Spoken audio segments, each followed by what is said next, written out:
چرا ما با استقلال، با دولت، با وطن، با پرچم، با کنستیتوسیا، با رمزوی دولتیمون اینقدر حساس هستیم؟ چون که این واژه ها برای ما مقدس هست. چون که مقدس، ببینید کلمه مقدس دو معنی دارد. یکی همون مقدس شرعی از قدس، اون چیزی که پاک است، اون چیزی که بیگناه و معصوم ناآلوده است، با اون عبادت میکنیم. مقدس، مفهومای مقدس.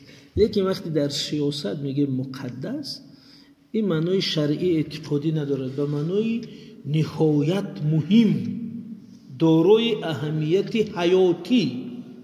اگر میگیم که من پرچمی ملی ما یک ارزش مقدس است، معناش نه که بیا نزد پرچم 2 رکعت نماز خون یا عبادت کنی، نه. یعنی که این پرچم یک رمز مهم و حیاتی ماست، ولی معناش میگیم. پس مقدس در متن سیاسی به معنای چی است؟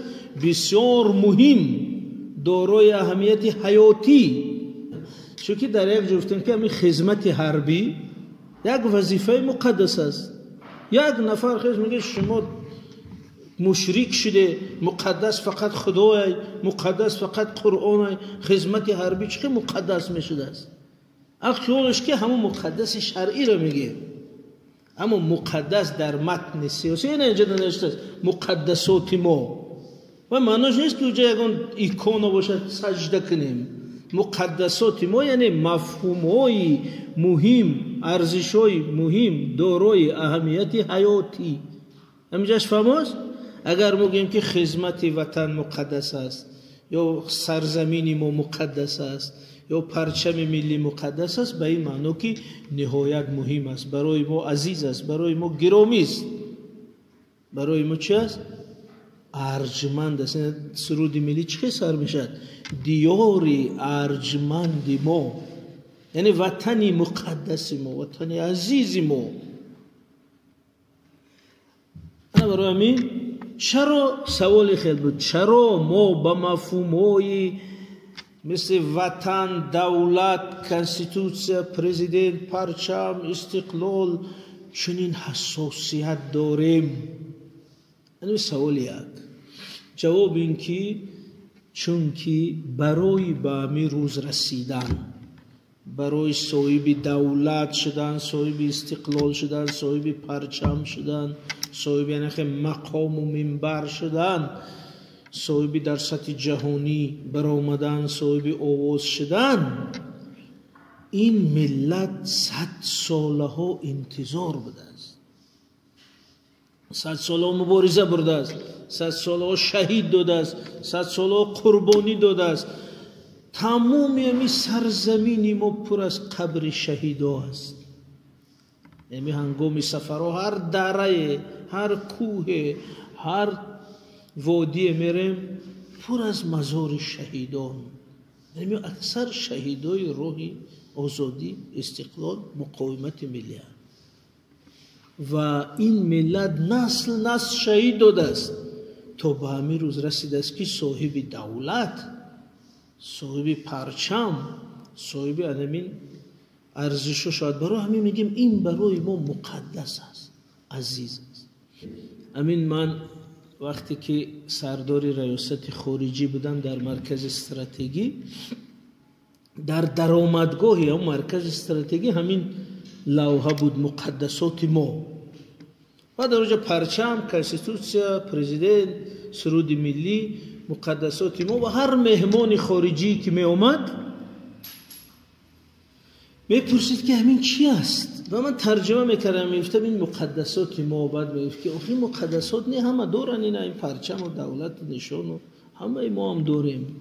بعد من میگفتم که اگر شما تاریخ این ملت را دانید، اگر شما دانید که ما چی روزای سیاه دیدیم، چی ستمای تاریخی دیدیم که بعداً به این رسیدیم، بعد میفهمی که این برای ما مقدس است.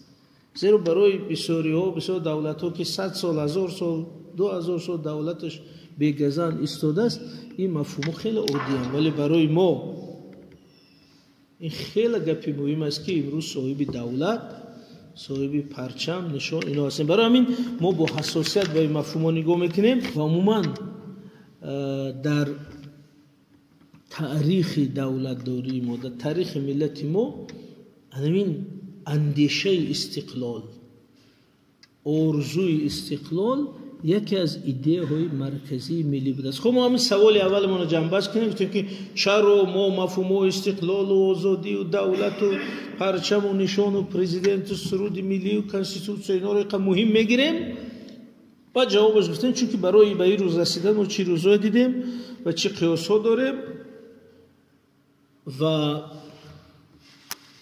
برای همین ما وقتی که در این موضوع گپ میزنیم بینید نوبسته از اون که قوی هستیم، رهبر هستیم، گنرال هستیم یا که آدم عادی هستیم، معلم هستیم، احساساتی میشیم. شما همین احساس کردید که حتی پیشوای ملت، شخصی که جنگ دیده است، صلح دیده است، سیاست دیده است، تجربه کلان دارد، عمر دیده است. همین من نگاه کردم که همین سال وقتی که در استراوشن، در خوجند، قلعه خوجند میکشودن، وقتی در باره دولت داری ملی گپ میزد قریب گریهش بود. چرا خیلی میشد؟ چون که وقتی که ما درباره استقلال دولت داری ملی صحبت میکنیم، همین در دو کف دستمون دو چی در یک سو همون تاریخی پر از فاجعه ملت پیش رو میاد، در یک سو افتخارات امروز. برای همین آدم احساسی میشه. از همین رو شما اینو طبیعی قبول کنید که استاد ترسونزاده را بیتی مشهورشون سال گذشته شرح داده بودم اینجا که گفتن چی؟ از وطن گپ سرکنی در میگرفت. دوری فیض احمدی فیض گفتن که همین درباره وطن اگر صحبت سر کنی میدیدی فیض احمدی فیض سرخ میشد، احساسی میشد. اوه وطن میگفتن، برای گفتن که از وطن گپ سر کنی در میگرفت، در به مثل هیزومی تر میگرفت. این لحظه چون مکتب است بیدم را به یاد بیاریم به بچه ها همین چشه گوید. مثلا استاد میگه که در داستان جان شیرین یک لحظه دارد که مهمانا رو برمیشمارد، میگه که یادداری از مبارز شاعران فیض بود در خانه ما مهمان. فیض احمد فیض ادیب پاکستان که برای استقلال پاکستان از دست بریتانیا مبارزه کرده است، یکی از قهرماناش، بارها زندان شده است. میگه بارها این مرد زندان دیده است، در سری مو بازی جان دیده است. یعنی قریب میمرد، بارها قریب بود میکشتنش برای استقلال. هرگاهی که یاد پاکستان کند، یاد از ناشاد فرزندان کند، چی بود؟ گریه فرزند آزارش دهد و از غضب قدرت به گفتارش دهد. یعنی عصبی شده گپ میزد، فریاد میزد از وطن گپ سر کنی در میگرفت، در به مثل هیزومی تر میگرفت. انقدر احساسی میشد، داد میزد، آه میکشید، دودش میبرآمد. چرا؟ چون که سالها مبارزه کرده است برای استقلال وطنش، برای استقلال هندوستان از دست بریتانیا که 200 سال مستملکه بود مبارزه کرده است. و همین وقتی میگفت که وطن استقلال او در میگرفت.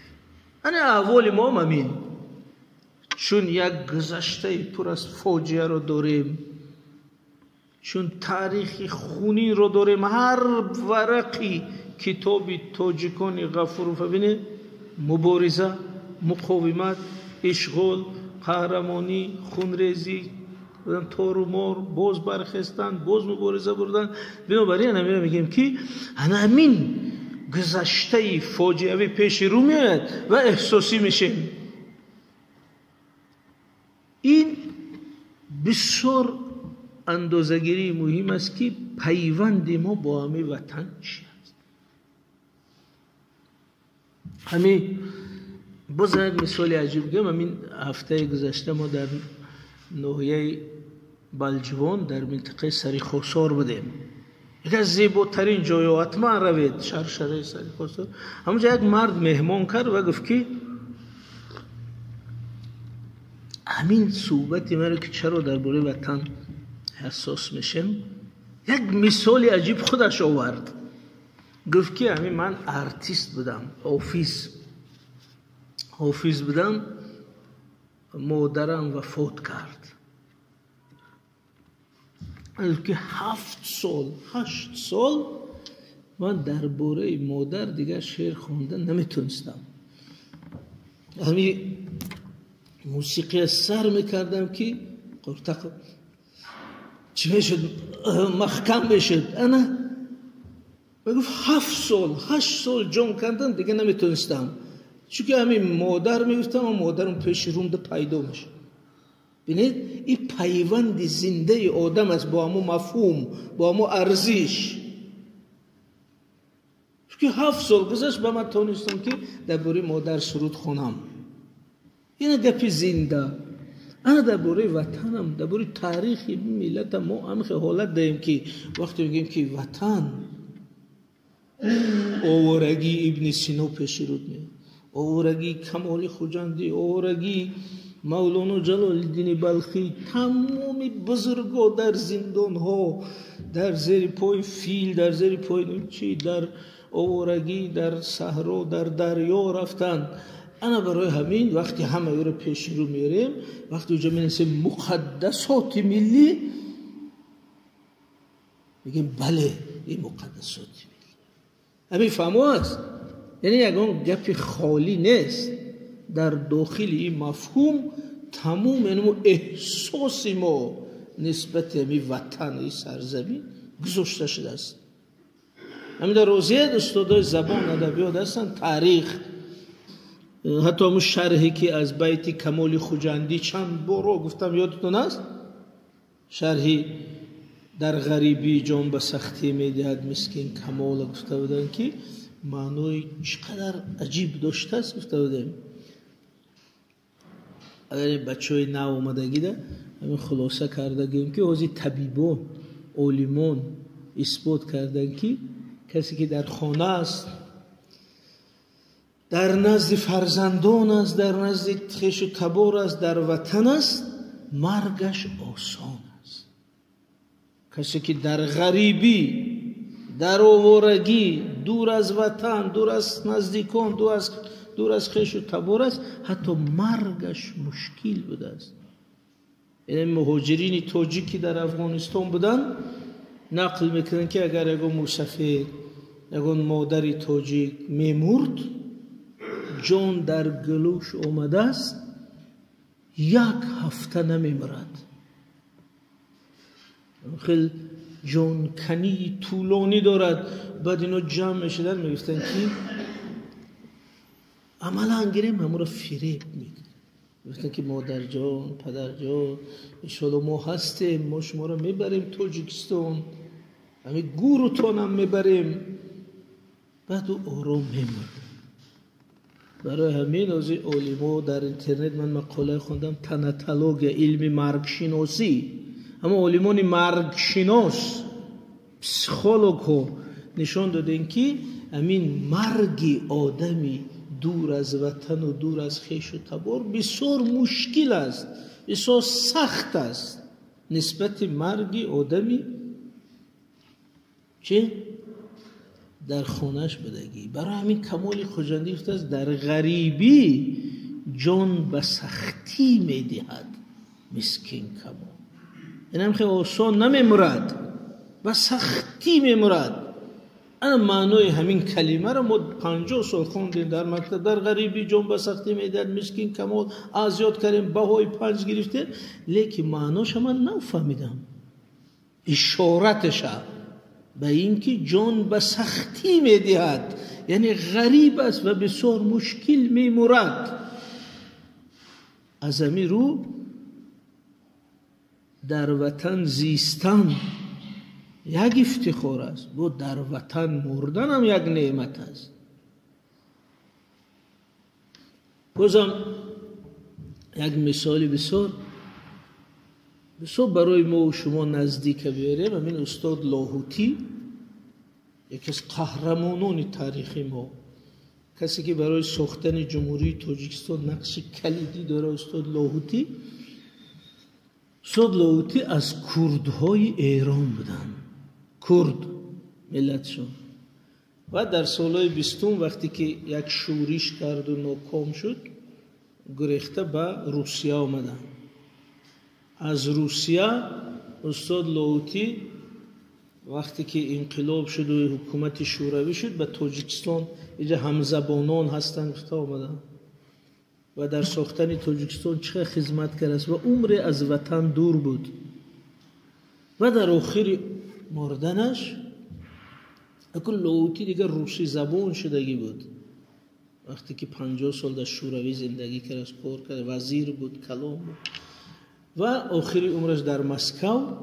همین دو دختری که وقت مردن لاهوتی بودن، میگن که در بیمارستان مسکو همین لاهوتی وقتی مردنش ده 3 ساعت به ایست گپ زد با یک زبانی نامعلوم. هم دختر روس چه میدونی؟ با کردی گفته شده است، با فارسی گفته شده است. همین یک چی میگد و دخترها خیلی میگن نمیدونی چی میگد. ساعت ها گپ زد و مرد. استاد لاهوتی بینید مثلا او 20 چیزای گفتنی به دست حتما در اون لحظه آخر به زبان مادریش، یا کردی گفته است یا فارسی گفته است نمیدونی، ولی هم دکتر نوشته است که 3 ساعت به ایست گپ زد. ما آخر گفتیم زنگ زنیم یکون ترجمان یا به نمیدونی کدام زبان است، و همین خیلی مرد.